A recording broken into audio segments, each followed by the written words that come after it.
अस्सलाम वालेकुम नाजरीन। पस पर्दा के प्रोग्राम में मोहम्मद अजहर सिद्दीक के साथ हाजिर खिदमत हैं।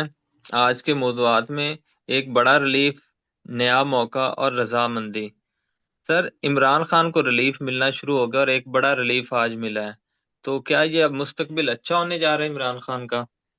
बहुत शुक्रिया नाजरीन। 24 फरवरी 2025 और मंगल का दिन है।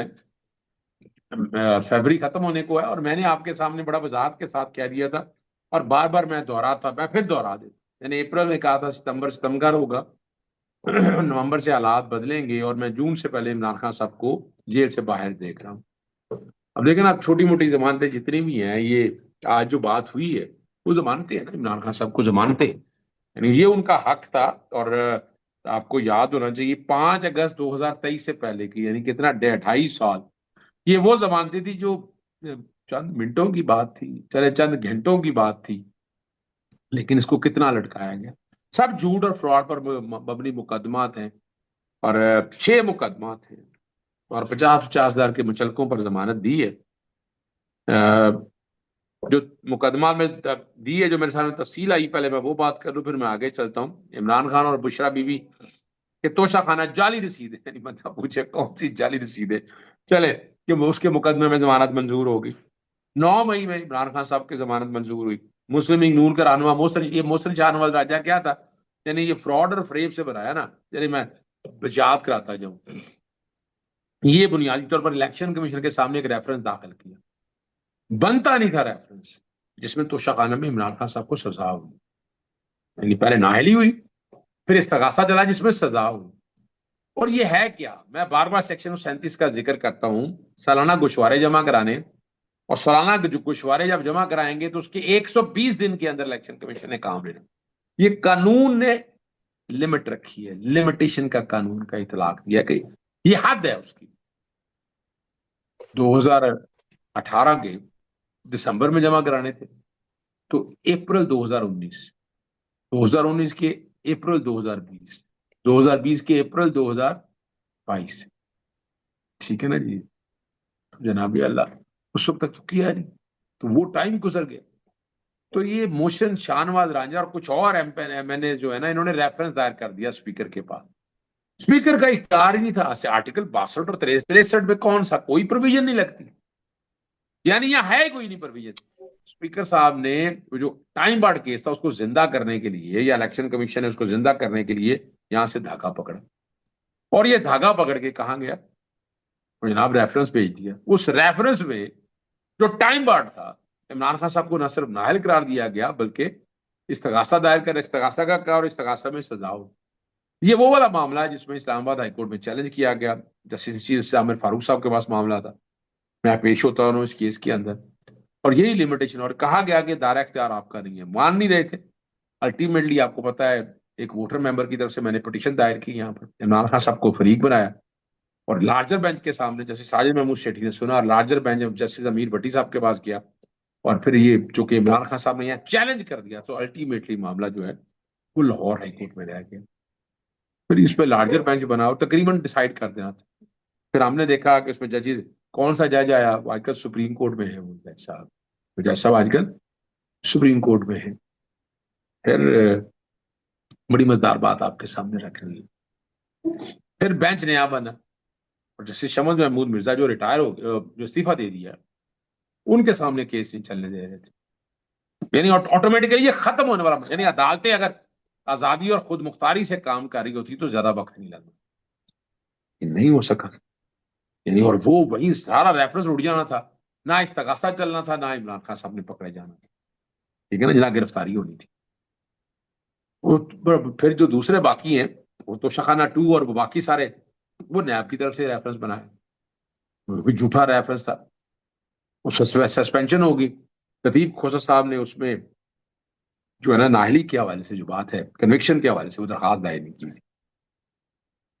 फिर आपने बाकी मामला की तरफ चले गया, साइफर आया, साइफर में बरियत होगी, इधर केस आया, बरियत होगी। तो ये दो केसेस ऐसे हैं जो वहां पर पेंडिंग है। तो शकाना एक ये वाला रेफरेंस, और दूसरा नैब के काउंट।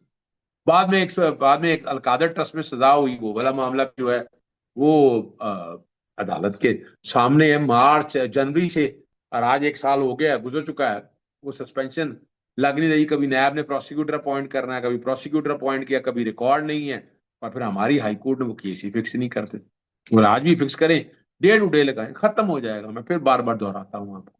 इसी तरह तोशा खाना का अगला केस जो नैब का रेफरेंस था, नैब से एफआईए को भिजवाया, एफआईए ने भी आंखें बंद करके जिस तरह करा, और वो ट्रायल चल नहीं सकता था, वो ट्रायल चला, उसमें भी सजा होगी इमरान खान साहब को। ठीक है, तो ये तारीख इसलिए बताना जरूरी है। और इमरान खान की आजादी मार्च जो है ना, पाकिस्तान तहरीक इंसाफ ने दर्ज 2 मुकदमा में इमरान खान साहब की जमानत मंजूर हो गई, और इमरान खान की अहम शख्सियात के खिलाफ इल्जाम तराशी के मुकदमा भी जमानत मंजूर होगी। तो ये 6 मुकदमा थे जो टोटल, उसमें बुशरा बीबी साहबा भी और इमरान खान साहब भी सबके सर में जमानत हो चुकी हुई। इसी तरह आज अगर अलकादा ट्रस्ट की सस्पेंशन लगाए, वो डे टू डे सुने जाए, नहीं डे टू डे सुनते, एक हफ्ते के अंदर दो दो तारीखें मिले थे, तो उसमें बरियत थे, तोशा खाना में भी बरियत है, बाकी फिर क्या रह गया। इसलिए मैं बार बार कहता हूँ कि इमरान खान अब हुकूमत को मुसीबत पड़ी है कि इमरान खान कहीं बाहर ना आ जाए। ये उनके गले की हड्डी बना हुआ है, और ये वो हालात है जी। सर, अगर मरियम नवाज को भरपूर मौका दिया जाए तो वो कितने फ्लोटिंग रेस्टोरेंट और कितने जो प्लाजा है वो बना सकेंगी अपने 3 साल हुकूमत में? बड़ी जबरदस्त बात आपने कही है, ये बड़ी जबरदस्त बात आपने की है। बताया जा रहा है कि जनाब बड़ी तरक्की, वो तरक्की क्या यार, कहाँ है ट्रांसपेरेंसी। फ्लोटिंग रेस्टोरेंट 50 करोड़ से ज्यादा का प्रोजेक्ट, कितने का, 50 करोड़ से ज्यादा, दरख्त काट दिए। फिर यहाँ आ जाए पार्किंग प्लाजा, गटरों के ढकनों में आप देख रहे हैं आग लग लोग मर रहे हैं, बाकी वो 11 अरब का जहाज आ गया। लेकिन वो समझना है तारीख क्या है शरीफ खानदान की। मैं वो अ, सबसे पहली बात है, जावलक पैदावार जो गवर्नर जिलानी लाए, वजीर खजाना बना दिया गया 1981 के अंदर। आप समझ रहे हैं बात को। 85 में वजीर अला पंजाब बना दिया, 88 में फिर वजीर अला पंजाब, और फिर 1990 में वजीर आजम पाकिस्तान, फिर 1997 में वजीर आजम, जब मुशर्रफ वाला मामला शुरू हुआ। और 1997 में वजीर आला जो पंजाब के थे वो शहबाज शरीफ से, खानदानी सियासत आपके सामने रख। फिर जब ये मुल्क से बाहर चले गए, फिर 2008 में जब दोबारा इक़्तिदार में आए, वजीर आला पंजाब हो गए। 2009 के अंदर वजीर अला पंजाब शहबाज शरीफ की बात हो रही है, और 2013 में नवाज शरीफ को फिर इक़्तिदार में ले गए, मुल्क के वजीर आजम हो गए। 2022 में फिर नवाज शहबाज शरीफ वजीर आजम, और 2022 में आपको पता है तो ये वजीर आजम आ गए, वजीर आला बन गया शहबाज शरीफ, शहबाज शरीफ आ गया, सॉरी, हमजा शहबाज। और 2024 में मरियम सफदर बन गई वजीर आला पंजाब, और नवाज शरीफ, शहबाज शरीफ फिर वजीर आला।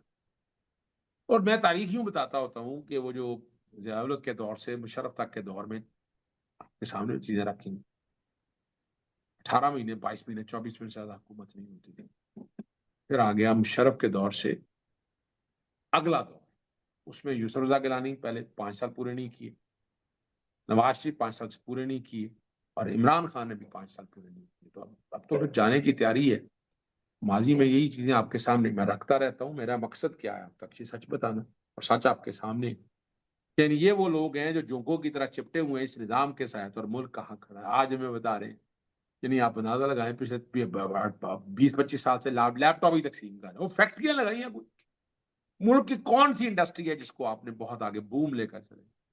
रियल स्टेट सेक्टर में मलिक रियासत क्या ज्यादती की, अगर आप वाकई थे तो ये ना होने देते, आपको रोका था किसी ने।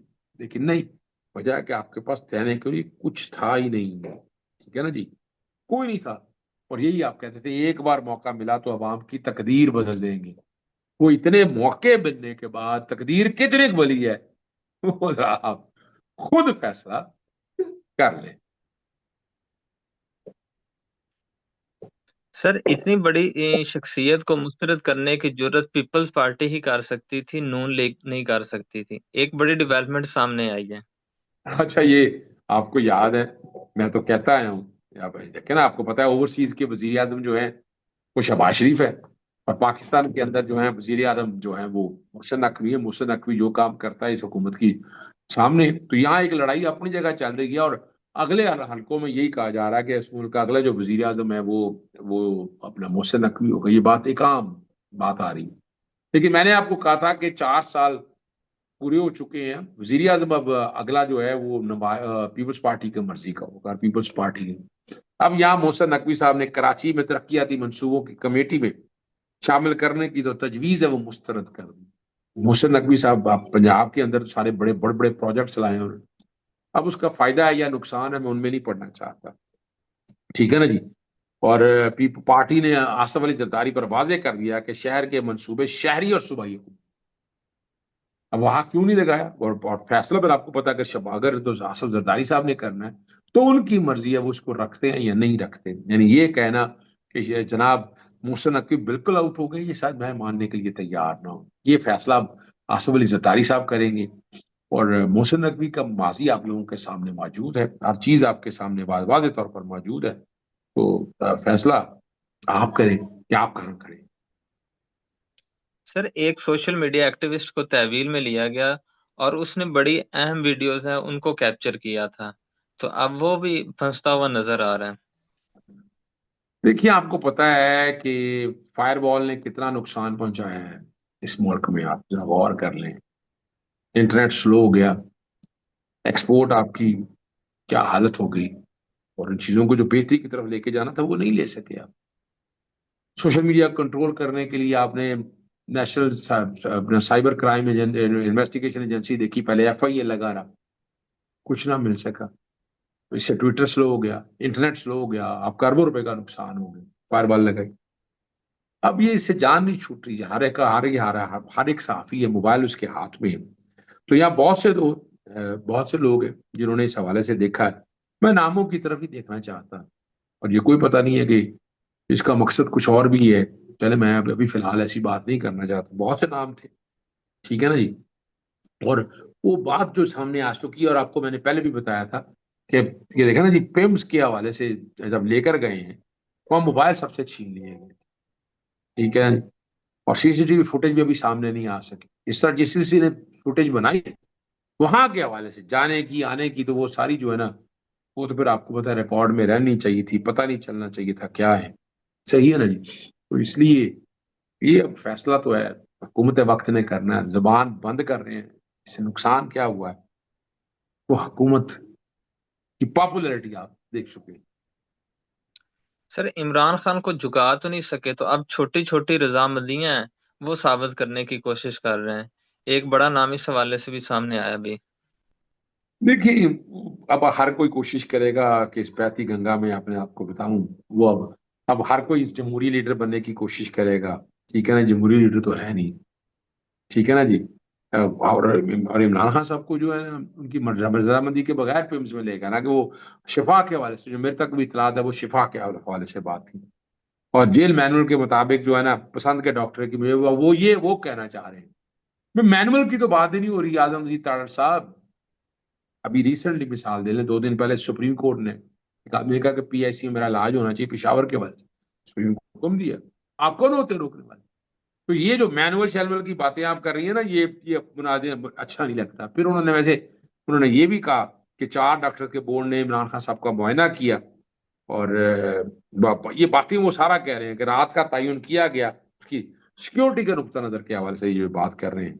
और यह कहा गया कि रिपोर्टें सब ठीक हैं, अस्पताल में दाखिल करने की जरूरत नहीं थी।